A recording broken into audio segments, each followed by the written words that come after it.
Hello, welcome. If this is your first time here, my name is Justin, and I just talk about some different stuff, like different healing practices and things like that. I definitely feel called to share as well my experience of being in long-term recovery and feeling really stuck, and being like 3 years in, I became suicidal and I was doing everything that I was supposed to do in AA. So I just want to present some different perspectives and some things that have happened for me as I've learned to shift into and find a different level of freedom, which is really it's only really grounded into my experience in this last 3 months or so. There was a big energetic shift for me and huge energetic shift in December of 2023. And I was able to take a new perspective after that. I just want to say what I have come to find is that the most freedom for me lies in, because here's the thing, recovery in a 12-step program can become, and I'm never saying this is like this for everybody, what it became for me is an image management career. And so I was people pleasing all the time. I was being as true to myself as I could in that moment, but I also I needed to be the most authentic expression of myself. And what I had learned throughout my life is as soon as I went into school, I was attacked for being who I authentically am. So I toned that down for a long time, and then I never wanted to be rejected like that again. So then for a long time, I was I just became what I thought others wanted me to be. And I would just ask you to consider that and reflect, especially if you're in long-term recovery and maybe you're just feeling just kind of feeling that, because I felt that for a long time, and I was thinking, I'm doing everything I'm supposed to be doing. And every now and then I would shift into a little bit of a different energetic space. What I found is our society, this isn't even about recovery. Our society is based on, we're actors and performers. We're performing being human like it's a perfect experience, and making sure others are comfortable. And if that works for you, do it. For me, it was suffocating me to manipulate the way you act in this way to make sure that those people are comfortable. Well, how's she gonna take that? Listen, it doesn't matter. It really doesn't. That doesn't make you insensitive. Life is our teacher. And we are meant to be the most authentic expression of ourselves. When we're living from that place, the things that are in alignment with who we were created to be are going to show up in our life. And people are going to be irritated with us if we are truly being authentic, especially right now, because it's we have been performing for so long without even realizing that we're performing and living in this fear-driven way that's so disconnected from the truth of who we really are. So for me, it's going into that, another level of freedom looked like starting to evaluate the things that I really believed and the things I believed about myself, the stories I was telling about myself, going deeper into meditation practice so my thoughts could slow down and I could become the observer and be aware of the way that I was treating myself. Becoming aware of that and realizing that, pretty much the whole time I was in AA recovery, I was beating myself up. And I had bought this belief as well that beating myself up was how I stayed humble. And what I've come to find is true humility is just about knowing who I am and knowing that we're all equal and nobody has to be below me. I never have to feel like anyone is below or above me I just know it's about knowing who we are and being that expression of that. So for me, that is the thing that was missing. And I didn't even realize that I was acting and performing in a way and manipulating my character in such a way to make sure that others were comfortable. So I was dying behind that for a long time. So what helped me get out of that is, plant medicine really helped me. And, every single person That is their own decision on what they want to do. Did a relapse follow like a year after my plant medicine ceremony? Yes. Do I think it was directly correlated to that? No. It was correlated to, and it was just part of my process. Like, it was correlated to me going, because I did everything so OCD, because I wanted to prove myself. I wanted to live the American dream. I was doing these things. I wanted to be popular. I became popular. And I found none of those things are fulfilling. And then I said that my life was about God, but I wasn't being God, the source of all creation, wants you to be the fullest expression of yourself, because that is how you were created.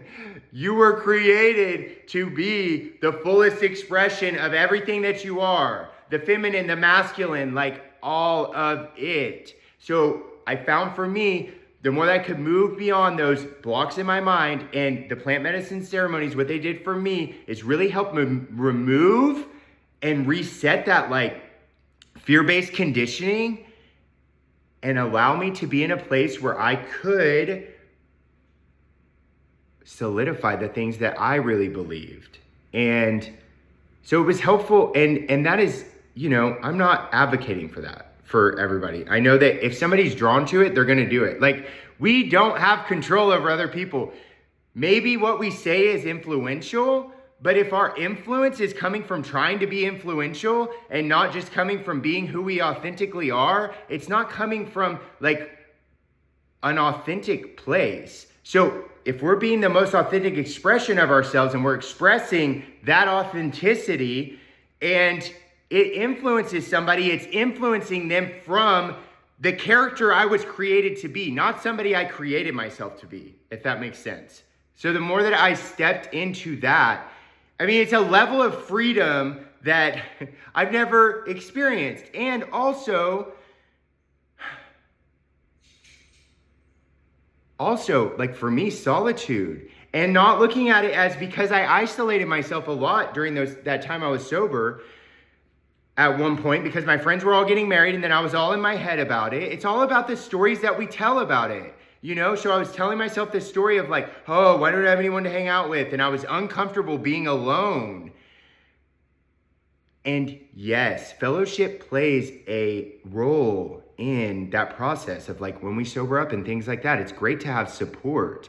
And I found for me after a while, I needed to learn how to like be okay being alone, and I wasn't willing to do that. So obviously that tells me if when I came home at night and I was sitting there and all that like, if I wasn't distracting myself with something would come up, that is a signal that, there's work that we can do. So like starting to do inner child work and like going and looking at the stories I'm telling myself, for me, it was like I had to move out of beating myself up. So through my meditation practice, like increasing my meditation practice and becoming the observer of my thoughts, and then starting to interrupt and rewrite the narrative, because I beat myself up all day, every day. And when we stay in that, it lowers our vibrational state, and we're constantly, we're just living from that vibrational state. So then that is the like egocentric, we're stuck in kind of an ego-driven way of living. And the recovery process can very much become about building the ego.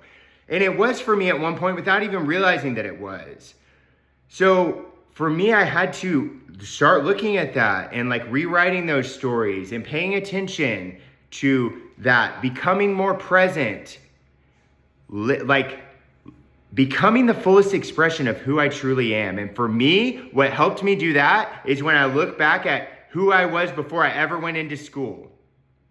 So I look at that and I look at home videos and all that. And it's not about curating myself to be that. It's about removing the blocks that are blocking me off from being that expression of myself. Because that magic is still in you. It is still in all of us. We are magical. We're imaginative. Every single one of us. We're creative. We've just forgotten because our society operates in such a mind-dominated way. So for me, that is what I had to start doing, is like looking at those things and moving into that type of work, doing the inner child work, which is like also rewriting the narrative. If something came up, a lot of times for the inner child work, like if something comes up in your life and it causes a overwhelming emotional reaction or a very strong emotional reaction, it's something to look at. So like, and the more that I would slow down in meditation, the more I could see like, oh, and then it's like, okay, what is that? What, if I go back to that original, where did that come from when I felt like that for the first time? Oh, when this person told me that, you know, I constantly was told that I wasn't doing that good enough. I remember that first memory when I was this age. And then I would go in and go, you know what, to that little kid, like reparenting myself, to that little kid, like, no, you, because when we're able also to think of ourselves more from, it's almost like we're still that kid, you know, like you are still that child. You're just, your body's grown and you know what I mean? We're pretending to be like adults or whatever, but you ask any adult, like, we're still waiting to grow up, you know? But then we have a lot of shame around because of the way that like we treat children in our society, because it's a mind-dominated produce, consume way of living that is so disconnected from the truth of who we really are, and we're operating in this robotic way. So for me, also, like I was saying with that though, it is a lot easier sometimes when I can see that part of me as a separate me and see like a child. If that kid was here, you know what I mean? How would I be treating that kid? And I can have compassion and I can go, even the things that seem so trivial, like, oh, you never do anything good enough. You know, it's like, oh, well, that's just, you know, that was just this little, okay. For a kid, like, and we all perceive things differently, and every kid perceives things differently. So, no, it hurt. And so if I can rewrite that story and go, I was doing the best I could, you did the best you could, you know? And looking at like, for me, like the times I was made fun of or whatever, you know, it's like just going in and being like, you know what? I was doing the best I could in that moment. And rather than like, oh, I was just this stupid kid, like doing that, actually, it pulls me out of being able to be in vibrational alignment with who I truly am. Because a lot of us have shut that version, so many versions of ourselves out, because we came to believe that like they were wrong. And they're not. Even if you were annoying as a kid, which I was, it plays a role. Like, this is who I am. And like when we can like move into that most authentic expression of ourselves, I'm telling you, it is like the most freeing thing. So I just wanted to share those little tips. And I'll be sharing more things in the future. So thank you guys.